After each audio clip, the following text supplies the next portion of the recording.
lijepi običaj i u Rumunjskoj, a na početku emisije smo rekli kako je 11. prosinac Međunarodni dan planina. Pa evo tom prilikom meni su se u studiju pridružili naši planinari, što profesionalci, što rekreativci.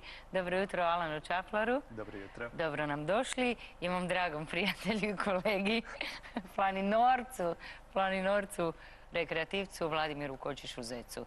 Pa dobro, Alane, Hrvatska nema nešto baš visokih planina, ali ta raznolikost privlači planinare. Pa upravo tako. Hrvatske planine nude doista sjajne doživlje. Upravo zato što s jedne strane nisu pretjerano zahtjevne, tako da se može do svih naših vrhova doći više manje u nekakvim jednodnevnim, što lakšim, što težim izletima, a doista nude iznimnu raznolikost. Od slavonskih planine koje nude prekrasne šume do dalmatinskih planine koje nude prekrasne vidike, otočkih planina, planina unutrašnjosti. Doista Hrvatska je toliko raznolika, toliko bogata da je pravi užitak ići u planine. Stigla je zima, planinarenje zimi, znam za Zeca, to će mi ispričati malo kasnije, da i uz metar snijega i više kreće put planina. Gdje možemo planinariti zimi u Hrvatskoj? Pa zapravo može se planinariti u Hrvatskoj u svim godišnjim dobima, pa tako i zimi. Međutim, naravno da u zimskim mjesecima treba svoje planinarske podvige prilagoditi okolnostima. Prije svega činjenici da je dan nešto kraći.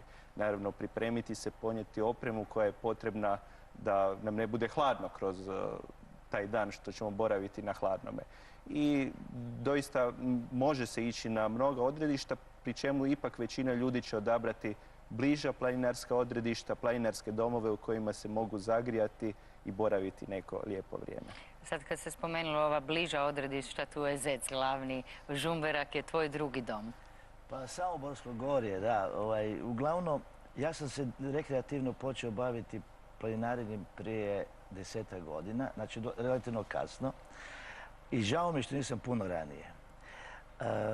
Na nagovor svojih prijatelja išao sam probati. I kad sam probao, to je na jedan put adrenalin poraste i prosto se čovjek navuče kao na narkotik. Ja svaku slobodnu nedjelju, odnosno subotu, s obzirom koliko mi profesija dozvoljava, obavezno idem. Jednostavno ne mogu bez toga.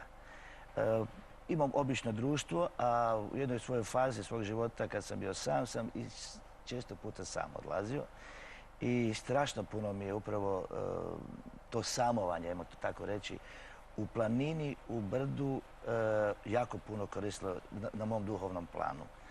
I spasilo me iz mnogih teških situacija. Teško je sad u nekoliko minuta opisati tu ljepotu i jedno što mogu reći, preporučiti svim i starijim kolegama, a pogotovo mlađoj populaciji, da se obavezno okušaju kao rekreativci, planinari, jer će, siguran sam, shvatiti ljepotu i korisnost bavljenja tim sportom, ajmo ga tako nazvati. Malo prije, mogu ti reći, Sanja, ti? Da. Si spomenula, posebno su mi iskustva zima, snijeg. Znalo mi se dogoditi kad sam pješačio na Oštrc, da ispred mene uopće nije bilo prta, nije bilo stragova. Znači sam sam bio u šumi i gdje koji sam vidiš trag srne ili zeca, jel? Koji ti prilete Zec prati trag zeca. Da. Zec upravo vidimo, evo, fotografije planina. Alane, gdje su ove fotografije snimljene? Ove fotografije snimljene su u najvećoj mjeri u Hrvatskoj, ima i nešto iz inozemstva jer doista planinari ne poznaju granice u tom smislu. Evo, primjerice, imamo lijepe slike iz Gorskog kotara, Svelebita, Biokova. To su planine na kojima je zima, rekao bih, posebno lijepo.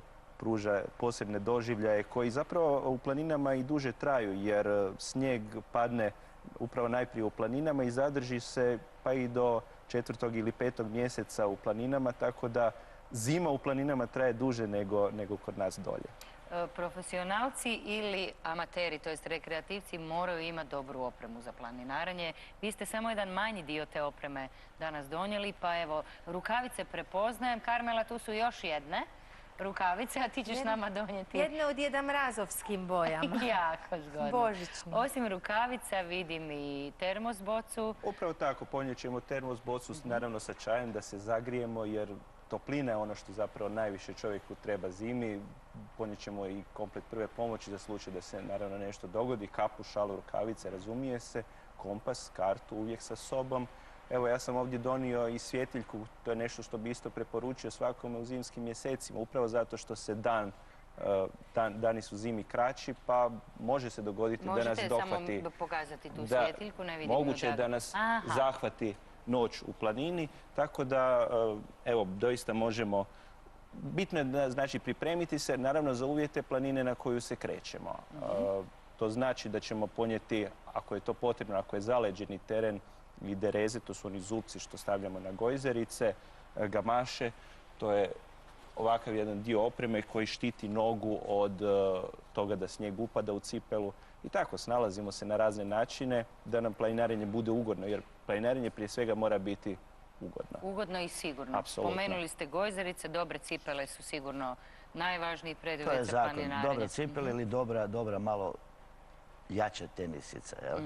Ali uglavnom postoje te specijalizirana obuća koja je, mislim, obaveza i zbog zgloba, i zbog sigurnosti, vlage, hladnoće. Jednostavno čovjek lakše hoda i lakše se osjeća. Postoje li neka pravila, neki bonton, pravila ponašanja kod planinara? Dakako, postoji kodeks planinarske etike. To je zapravo, prije su bila nepisana pravila koja su s vremenom ipak zabilježena o tome kako se planinari međusobno odnose u planini, upravo imajući u vidu činjenicu da u planinama se ne susreće puno ljudi, pa si planinari i drugi ljudi koje susrećemo u planini moraju pomagati. To je i samo po sebi razumljivo.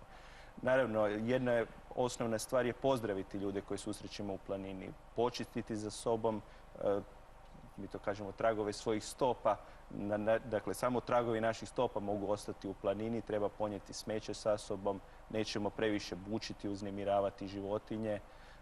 Drugim riječima, doista u planini se treba ponašati sa svim onim pozitivnim navikama koje nosimo iz civilizacije. Spomenuli ste i životinje, na našim nekim planinama ima i nekih životinja koje ne bih voljela susresti šetnjom. Rekli su mi kad sam šetala, zapravo hodala risnjakom, da mora se glasno govoriti kako bi eventualno Medo se prestrašio nas, a ne mi njega. Ali realno govoreći, mislim, naime, medvjed se puno više plaši nas nego mi njega. On je biljojed i on, naravno, susret nije ugodan u planini, ali s druge strane to je jedan itekako dubok doživljaj. Ja se sjećam, imao sam prilike nekoliko puta vidjeti medvjeda u planinama, doduše ne u zimskom periodu, jer zimi i oni miruju, spavaju zimski san i doista onako srce ode u pete, ali to je ovako jedan doživljaj gdje shvatite da smo mi zapravo gosti u prirodi, a životinje su te koje 365 dana u godini žive u tim našim planinama. A mi smo samo povremeno posjetioci. Tako je. Karmela, kako idu rukavice? Imaš li za sve nas planinare radi se. Manufaktura veselih vilenjaka Djeda Mraza radi. Ovdje napravili smo do sad jedne crveno, bijelo, bež, jedne bež, pa smo tu stavili različite mogućnosti ukrašavanja. Imamo ove dvoje koji su malo muške, sad ćemo još jedne, ili imamo dva ova krasna muškarca u studiju, pa trebamo malo veće napraviti dvoje i to vam sve ide jako brzo, jako lijepo i jako je zabavno, Kventine, zar ne? Baš se dobro zabavljamo. Punih ruku posla smo. Punih ruku posla smo da bi vama ručice bile na toplome. Vidim. Kventina, ja mislim da ćemo se mi morati njima pridružiti uskoro, zato što tamo ima puno hrane. A ništa nije dobro na prazan želudac. Ne znam, Sanja, si li naše drage planinare ponudila? Zaboravila sam, evo, dečki, imate kiflice, fine božićne kolače i bijele žgance sa bijelom kavom i cikorijom. Malo prije smo vidjeli u Bariloviću dječicu koja isto tako održavaju ove tradicionalne običaje. Alane, vi vodite i male planinare već 14 godina. Upravo tako. Riječ je o planinarskoj grupi Gojzeki koji su članovi Hrvatskog planinarskog društva Željezničar u Zagrebu. To je jedna velika skupina koju čine djeca i roditelji, njih ukupno oko 150. To je, da tako kažem, najbolji način za započeti s planinarenjem. Ići sa organiziranom grupom, ići sa vodičima, jer mi na tim izletima uvijek nešto učimo. To je naravno učenje kroz igru, ne ono školsko u klupama, nego na svakom izletu vježbamo malo ili orijentaciju, gledamo kartu, razgovaramo o tome što vidimo u prirodi i u planinama. I na Kad taj je način onda možda uživamo. najbolje doba evo, da djeca krenu? Sa svojim roditeljima mogu odmah, od malog. Pa u pravilu to je vezano najviše uz školsku godinu, recimo rad te grupe Gojzeki. Međutim, doista može se planinariti u svako doba godine, naravno prilagođeno onome što u tom trenutku jeste. Evo primjerice naš sljedeći izlet bit će do jednog planinarskog doma kraj kojega imamo sanjkalište, pa ćemo naravno iskoristiti planinarski dio da dođemo do planinarskog doma, tamo se sanjkati, a nakon toga opet malo planinariti. Kombiniramo i uživamo. Koji uzrast djece? Pa djeca doista mogu planinariti od najranije dobi. Evo, moja kći je krenula već u planine najprije na mojim leđima, u leđnoj nosiljci. Naravno, kada je sama prohodala, onda smo išli na nekakve lakše izlete. A već u dobi od 5, 6, 7 godina djeca mogu više nego i mnogi odrasli. Često puta me roditelji pitaju pa hoće li naša djeca to moći. Zapravo je odgovor suprotan.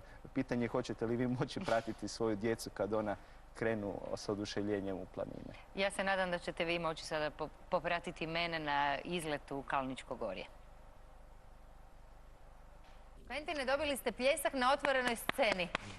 Hvala. A ja sam dobila svoje A rukavice. ti si svoje rukavice, možeš staviti još ovo da vidimo kad ideš kad si negdje hoćeš biti jako šik, onda staviš ovo. Ovo je dnevna varijanta, a ako stavim ovaj komadić ovako, onda je to više večernja varijanta. Da, vidiš. A možeš i sivo i bež.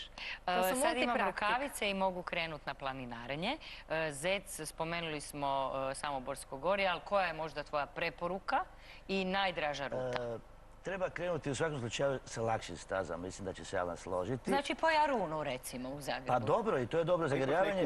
Recimo, krug oko Jaruna, to znaš da kad prosječnog laganog hoda, onak srednje u stvari, je 1 sat i 10 minuta.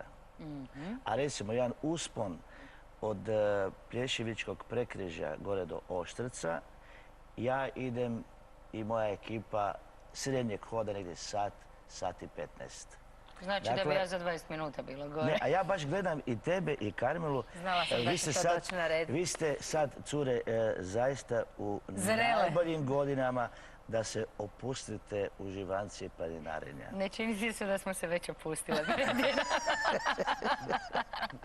Ali moram reći ono što mene posebno fasciniralo u tim zimskim mjesecima, odnosno kada ima puno snijega, nemate lepše kad dođeš sam u planinarski dom, a tam ti je već gitarista sa raštivanom gitarom.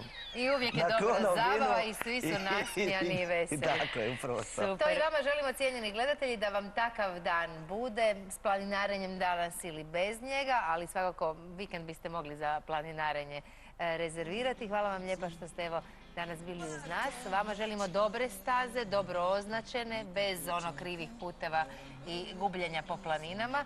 I naravno uz sjajne rukavice.